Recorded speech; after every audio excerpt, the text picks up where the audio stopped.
दोस्तों, पुराने समय की बात है। एक राजा था।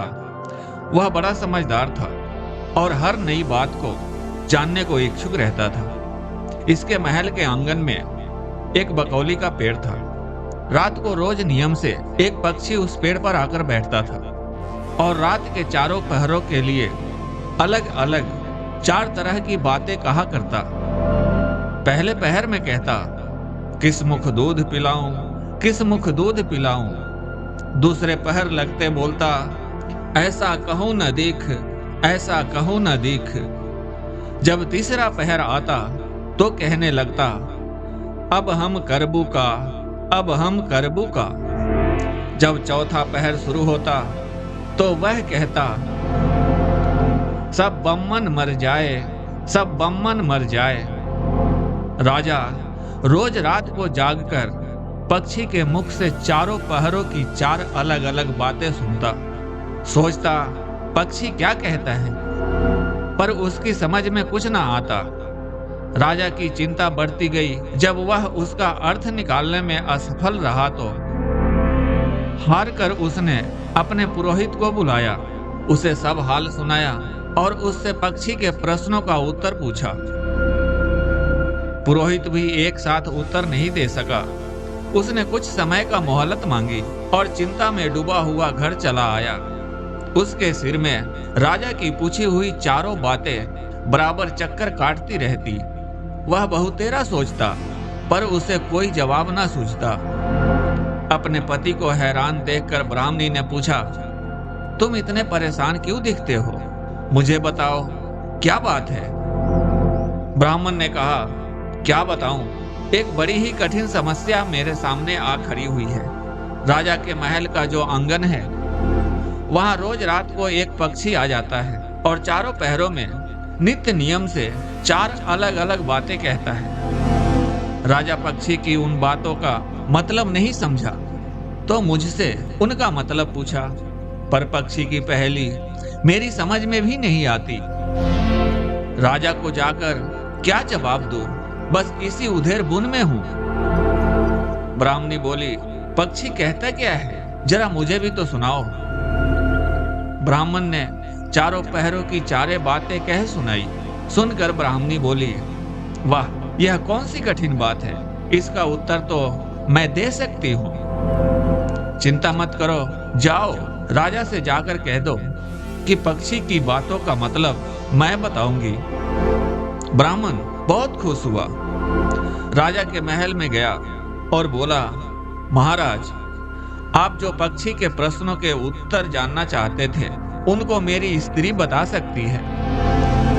पुरोहित की बात सुनकर राजा ने उसके स्त्री को बुलाने के लिए पालकी भेजी। ब्राह्मणी आ गई। राजा रानी ने उसे आदर से बिठाया। रात हुई तो पहले पहर पक्षी बोला, किस मुख दूध पिलाऊं, किस मुख दूध पिलाऊं। राजा ने कहा, पंडितानी सुन रही हो, पक्षी क्या बोलता है?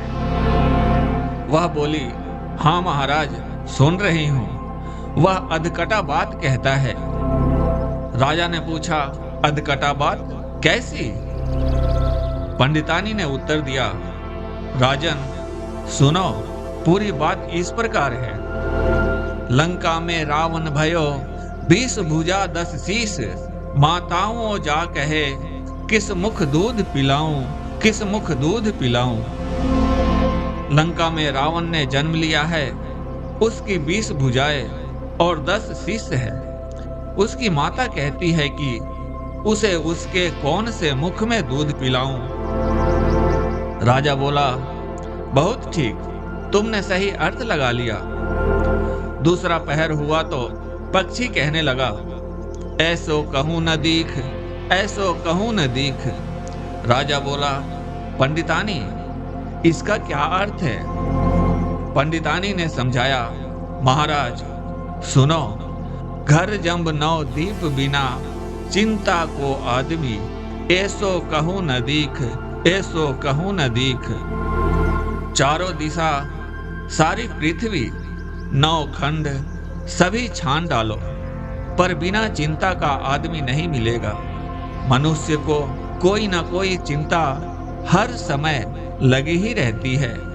कहिए महाराज, सच है या नहीं? राजा बोला, तुम ठीक कहती हो।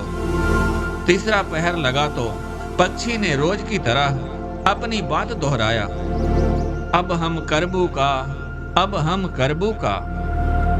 ब्राह्मणी राजा से बोली, महाराज, इसका मर्म भी आपको बतला देती हूँ, सुनिए। 5 वर्ष की कन्या 60 दई ब्याह, बैठी करम बिसूरती, अब हम करबू का, अब हम करबू का।